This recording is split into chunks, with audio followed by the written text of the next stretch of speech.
Welcome to the ZimmCast, a program dedicated to bringing you what's new in agricultural marketing. The ZimmCast is the official podcast of AgWired and hosted by Chuck and Cindy Zimmerman. Hello and welcome to the ZimmCast. I'm Chuck Zimmerman.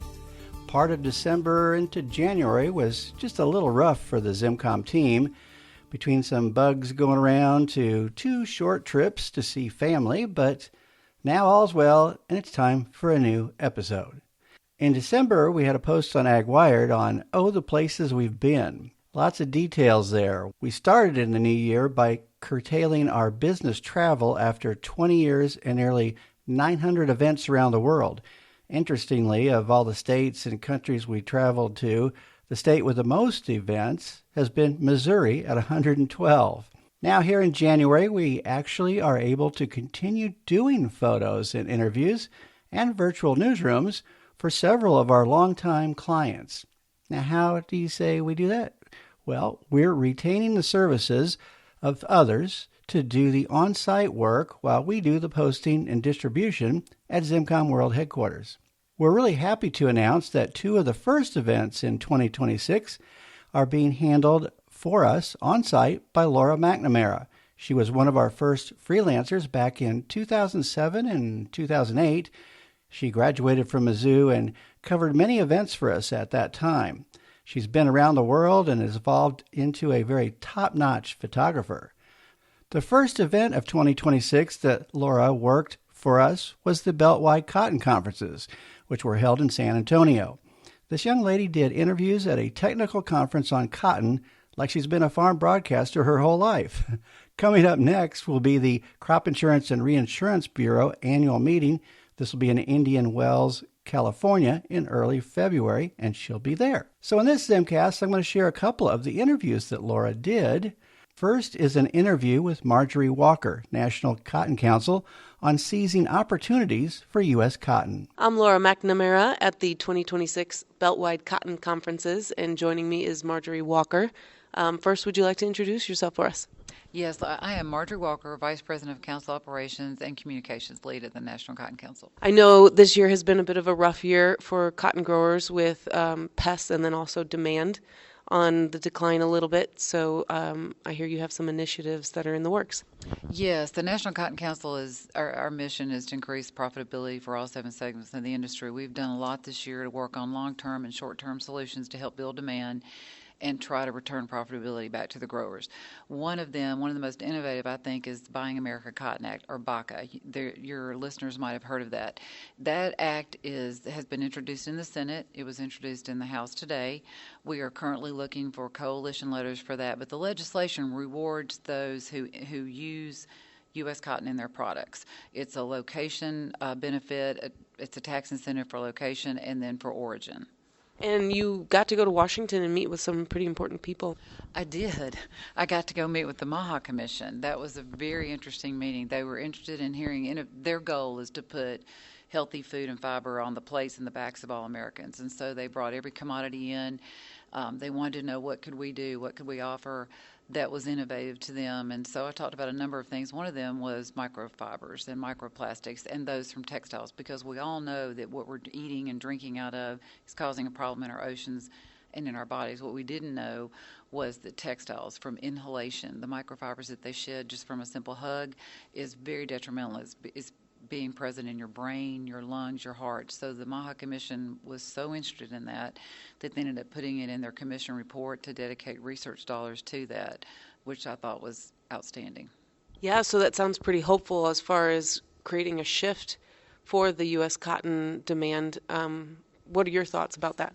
We hope that the message, we just launched an awareness campaign for consumers trying to bridge the gap. So it's not just what you eat or drink, it's also what you're wearing.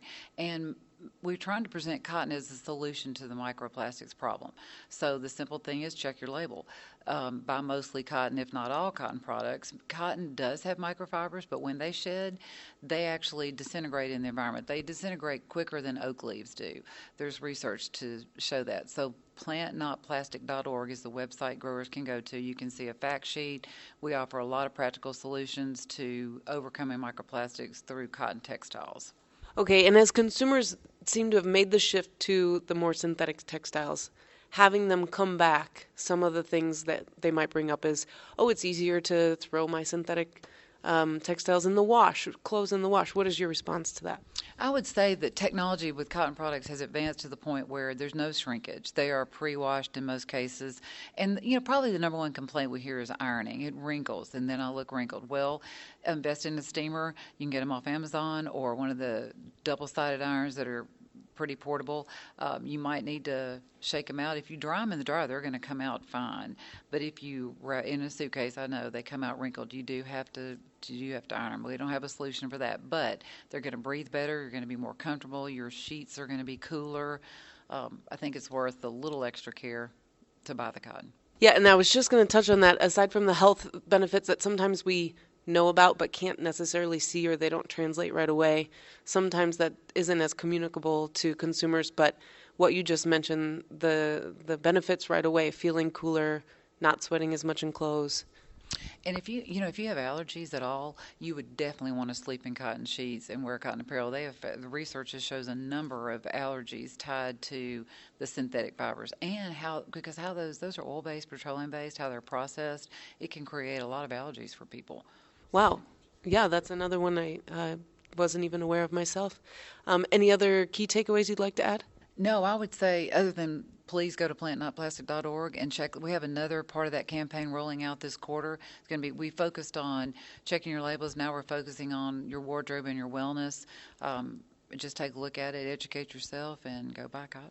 Okay, great. Thank you so much for your time today. I'm Laura McNamara in San Antonio, Texas. Following up is an interview with Hank Jones, a Louisiana conference coordinator, with a consultants conference recap of the presentations. I'm Laura McNamara here at the 2026 Beltwide Cotton Conference, and we just wrapped up the consultants conference, and there was all kinds of wonderful speakers. And I have with me right now is Hank Jones. Do you mind introducing yourself? My name's Hank Jones. I'm an independent ag consultant from Winsboro, Louisiana, and that's located in the northeastern part of Louisiana, and I serve as chairman of the Consultants Conference.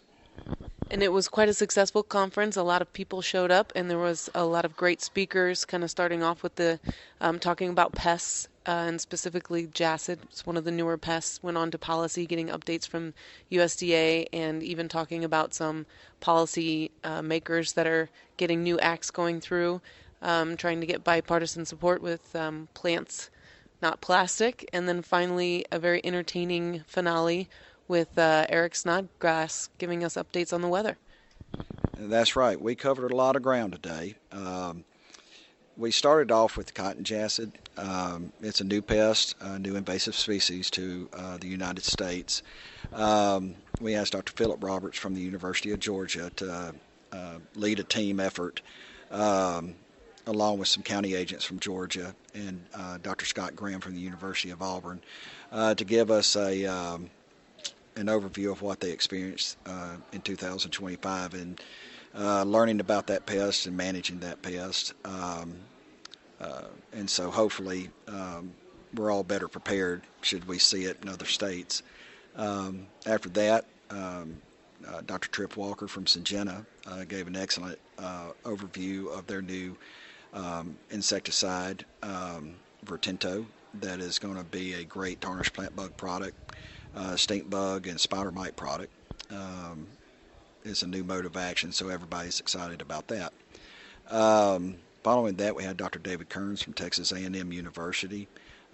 We get David to come about every other year to give us an update on his work dealing with bollworm resistance to the cryoproteins plus the VIP3A, just to keep us updated on that in case there's any issues.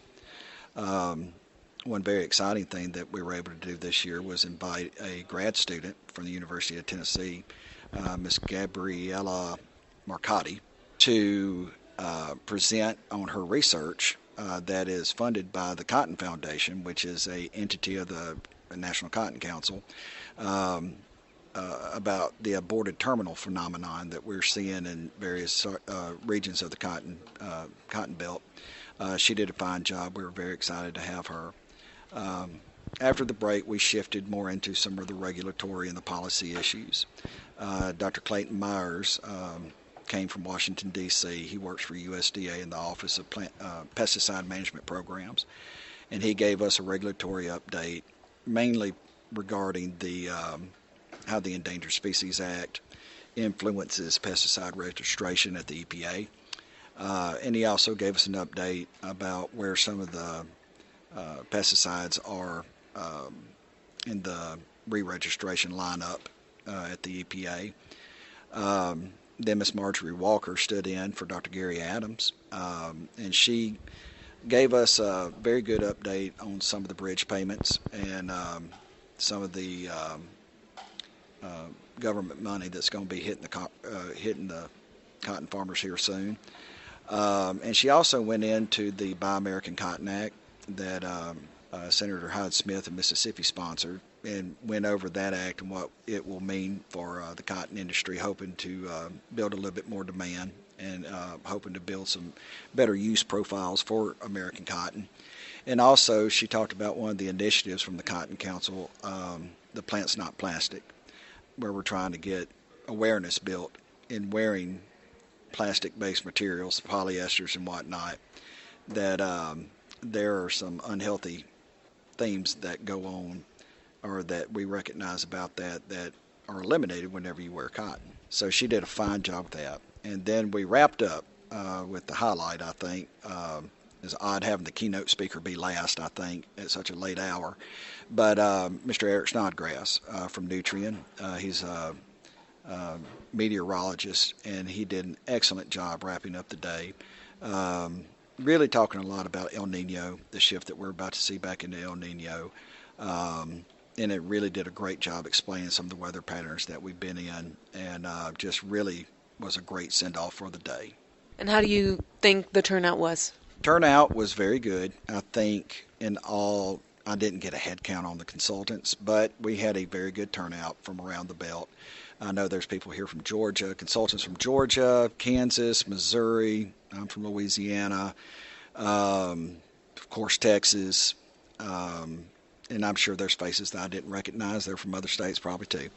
But generally, with the other crowds, we had a room full, and the big hall, so that was good to see. And I know the future for cotton growers can seem a little iffy right now. What do you hope? What's your biggest message you want to send to cotton growers right now as they're managing pests and tariffs and policy changes? Well, do the best job you can to know what's going on your farm in terms of being efficient. Most of the times what I see is my farmers that are the most efficient on their farm end up being able to weather the storms and being able to identify the things on your farm that keep you from being efficient. Also, right now, it is very advisable to do whatever you can to make the yield, because that's the only thing that's going to keep you in business because of the low prices. And so hopefully the National Cotton Council and policymakers can create some avenues by which cotton can be traded a little bit better on a worldwide scale, and that will create demand that will bring the prices up. But as of right now, we're kind of just in a holding pattern, hoping that cotton acres remain stable. And if they can do that, we'll weather the storm. Great. Any final remarks? I think everything's good. I'm looking forward to the rest of the Beltwide with the other conferences starting. This is always a great meeting. I've been coming since 99, I think, 98 or 99, I can't remember. But a lot of changes at this meeting since then. But in terms of a academic cotton meeting, nothing can beat it. It's a great show.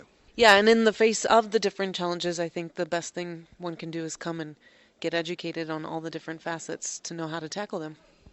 So thank you very much for your time today. I'm Laura McNamara reporting from San Antonio, Texas. So what do you think? That's the ZimmCast for now. I hope you enjoyed it, and thank you for listening. You've been listening to the ZimmCast, the official podcast of AgWired. Check us out at www.agwired.com to find out what's new in agricultural marketing.